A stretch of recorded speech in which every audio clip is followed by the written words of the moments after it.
What's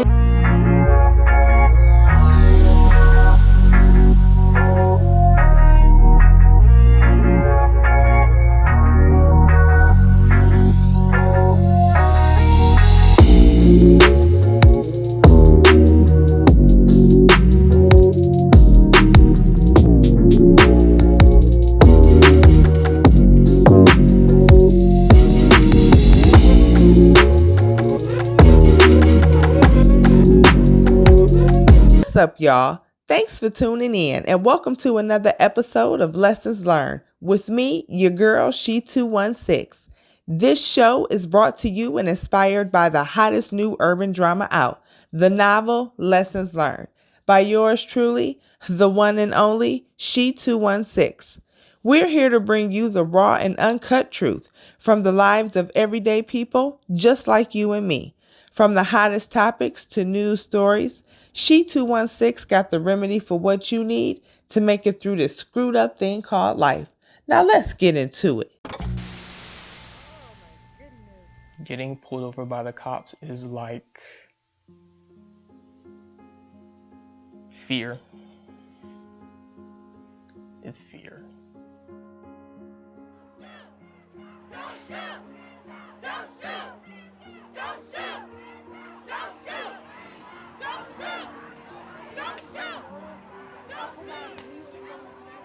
This isn't a new thing.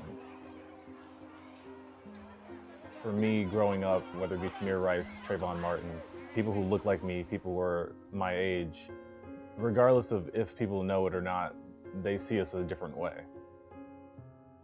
I just want to be respected. It doesn't matter if you like me, it doesn't matter if we're friends, it doesn't matter if you even know me. But if I have your respect, then nothing else really matters. I mean, Tamir is very athletic, so he could have got a scholarship to play soccer, basketball, football, anything. He loved to make his family laugh, play jokes and stuff. I mean, he was only 12 for 5 months. He's a very talented little boy.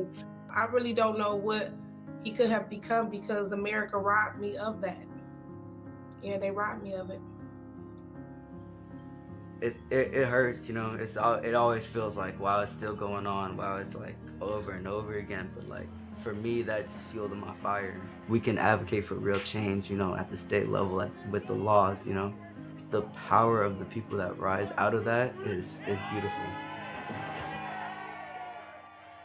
I just want to be understood. So often I feel like people look at me and they don't know what to think. They don't know where they stand. They don't know how to act. And I want people to be able to be comfortable around me, to have these difficult conversations, because I want to educate people. I want to make sure that we're all like happy and we can all be agreeable. To watch all of that, especially Amana Berry and George Floyd, I mean, it actually kind of took breath out my body to have to watch that, just the same as it took breath out my body for Tamir. And to hear what happened to Breonna Taylor, that was also sad, you know, very sad. It's a lot for a lot of us to deal with as Americans, you know, feel like we living on edge at this point. And I'm trying to honor my son's 18th birthday and can't even do that because they keep killing us. You know, they keep killing us. Being a young black man, it's a traumatic experience, man. My stepdad was murdered. I had a teammate who was killed. So I experienced the plights of black people on top of just going outside and being scared. And I have to wear my Harvard hat because I feel like it's a shield. It's tough when you feel like you have to change who you are in order to fit the mold of the world in order to be safe. I just want to be, as of right now, at peace.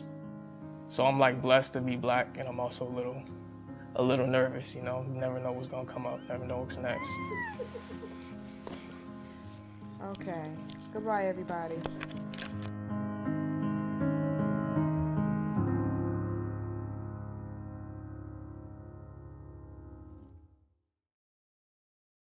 Don't make the mistake that most of your mothers and fathers made. When I wake up in the morning, my prayers, and I thank God I woke up, the Ku Klux Klan woke up this morning.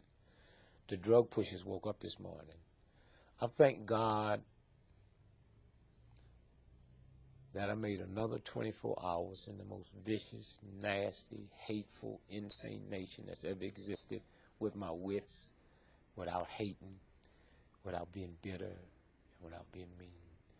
And I thank God that I survived 24 hours in that type of atmosphere with the type of amusement and friendliness. And so I would say to young folks, don't be in a state of denial of the racism and sexism, but don't let that block you. Don't teach your children that you have to be twice as good as a white. That's an awful thing to teach your child. That's like saying because you're black, white America has a right to change your dollar for 94 cents. But we used to get 50 cents, and before that we used to get nothing. Young folks have to say, we don't want more change for $1. Excuse me, we want a full dollar's change for $1, or this cash register will never ring again. Yes. I would also like for young blacks to understand that about 83% of all employment happen with small businesses. And excuse me, if you don't have a small business, then you have nobody to work for you. And I would say to young blacks, get into entrepreneurship. We will never catch up with white America till we get into business, because there's a thing called tax write-offs. And if you have a job and come together, 10 of you, and open up a corporation and have somebody run it, you hiring somebody to run it, but you have tax write-offs. 98% of people that fly first class on airplanes would not be there if that wasn't a write-off. And yet, on that first class, they gave away last year $800 million, almost $1 billion of free whiskey. But if a welfare mother asked for some apple juice for the baby, she's laughed at. And so I would say entrepreneurship, and then understand that we will never survive as a group until we get into communities and not neighborhoods. A community is, I control the police, the banks, the schools, the firefighters, and I control the flow of the money. And I have no problem when I go in a Jewish neighborhood and the shop owners are Jewish, and I go into an Italian neighborhood and the shop owners are Italian. I have a problem when I come in a black neighborhood and the shop owners is not me. A Korean has a right to come in and buy my shop for $30 million more than it's worth. That's good business.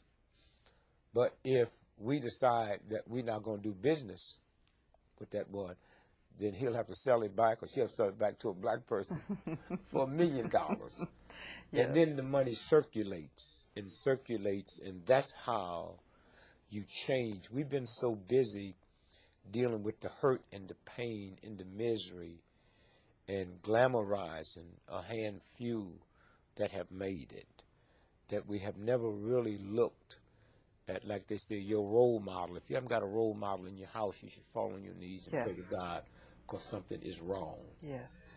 And so I would say to young folks, it's not about alcohol, but it's hard for me to say that to you when a 5-year-old got to reach past mama's beer and papa's wine to get some mayonnaise.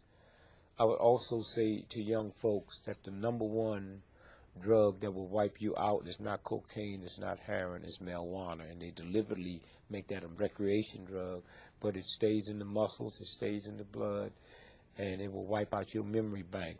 And also, this is the first time in the history of TB that TB has always been known as poor folks.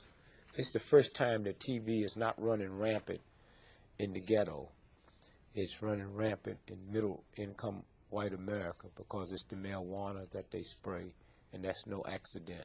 And so I would just say to young folks, you have to reevaluate everything you've been taught. I would say to the black folks that just because a black person is 90 years old don't mean they have wisdom, and you need to listen to them, because if you was dumb and stupid when you was 9, you dumb and stupid when you 90. I got money making Mitch.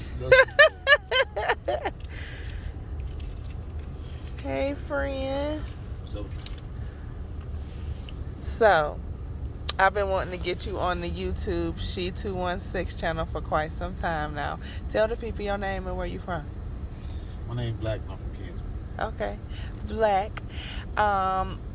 What's the first thing I want to ask you, Black? How life been treating you? Okay. You can't complain. Okay. If you could give me 3 lessons learned about what you done learned from being out in these brutal streets, or just being in the city, going through the daily motions of life. What's 3 lessons learned you can give to people? Don't trust nobody. Don't fuck with nobody. Just steady yourself. Just steady yourself. One more, because that's kind of 2. It's really 1. No, Reiterate it. Shit. All right, just steady yourself. Take care of your kids. Try to build an empire. Okay, how about that? Okay, I like that. So last question. Moving forward, what's your life plan? To get rich off of music. I'm glad you brought that up, because I was going to mention it. I remember you told me that you freestyling, you rapping. I've actually never heard you rap. And you told me that most people don't know you rap, or like what, when they hear you rap, they surprised. Yeah, they are surprised. You want to give the people a little snippet, like 10 seconds? Why are you trying to make me rap? It could just be a line, or a rhyme, something. What can I say? Get this light glare. I don't know what to say for real. I'm putting you on the spot. Shit, I could rap about anything though, but I rap about myself once again. I just do me when I'm grinding hard to myself. You got something written? I mean, got some shit off the top. I'm gonna say some shit off the top. Okay. Alright, I'm gonna say it. Just steady yourself and grind hard, and health is always well. Everything, be careful of everything that you feel. Because low key, your fucking feelings can be deceitful. You gotta watch the people around you, because they can really deceive you. But at the same time, I go to sleep and I face evil. But I wake up and I thank God, because these fucking streets are so fucking evil. Ooh, bars! No, that shit easy though. When you make music, it's easy. It's like a concept of who you is. That was lit. That was like poetry for real too. It was real. It had really a poetic rap that's why vibe. I really fuck with this poetry and all that shit. Bro. I got kids, man. I'm Right. trying to learn how to rap without using language. That was lit. Thank you for your time and for sharing that with the people. Okay. I was so broke I couldn't